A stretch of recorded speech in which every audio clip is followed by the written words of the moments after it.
Chapter 3 of Foundation Stones to Happiness and Success.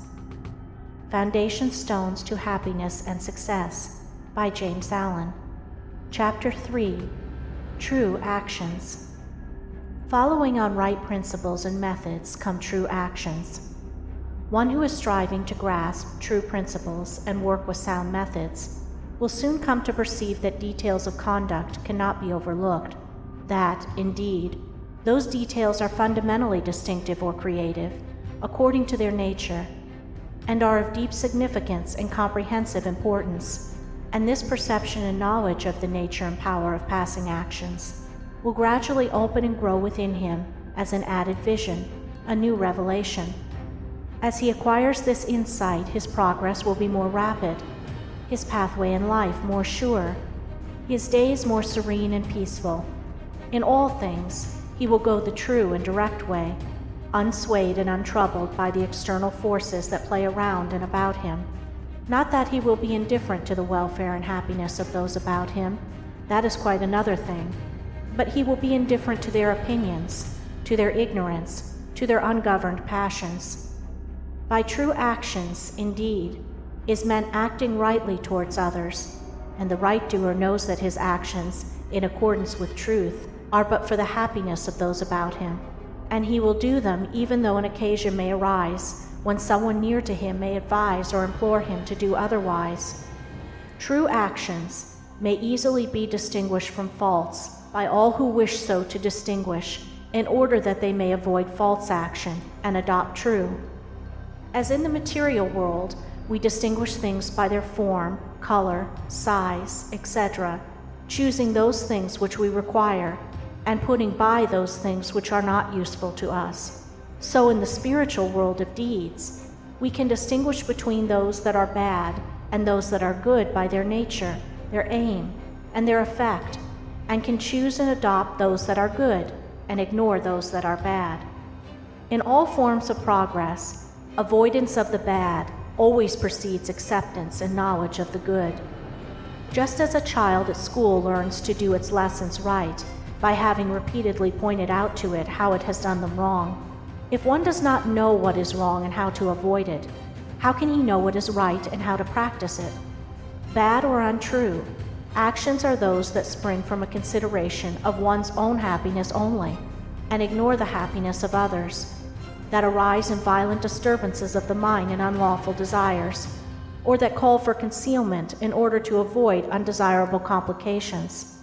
Good or true actions are those that spring from a consideration for others, that may arise in calm reason and harmonious thought framed on moral principles, or that will not involve the doer in shameful consequences if brought into the full light of day. The right doer will avoid those acts of personal pleasure and gratification which by their nature bring annoyance, pain, or suffering to others, no matter how insignificant those actions may appear to be. He will begin by putting away these. He will gain a knowledge of the unselfish and true by first sacrificing the selfish and untrue. He will learn not to speak or act in anger, or envy, or resentment, but will study how to control his mind, and will restore it to calmness before acting. And most important of all, he will avoid, as he would the drinking of deadly poison, those acts of trickery, deceit, double-dealing, in order to gain some personal profit of advantage, and which lead, sooner or later, to exposure and shame for the doer of them. If a man is prompted to do a thing which he needs to conceal, and which he would not lawfully and frankly defend if it were examined of witness, he should know by that it is a wrong act, and therefore to be abandoned without a further moment's consideration. The carrying out of this principle of honesty and sincerity of action, too, will further lead him into such a path of thoughtfulness and right doing as will enable him to avoid doing those things which would involve him in the deceptive practices of other people. Before signing papers, or entering into verbal or written agreements, or engaging himself to others in any way at their request, particularly if they be strangers, he will first inquire into the nature of the work or undertaking.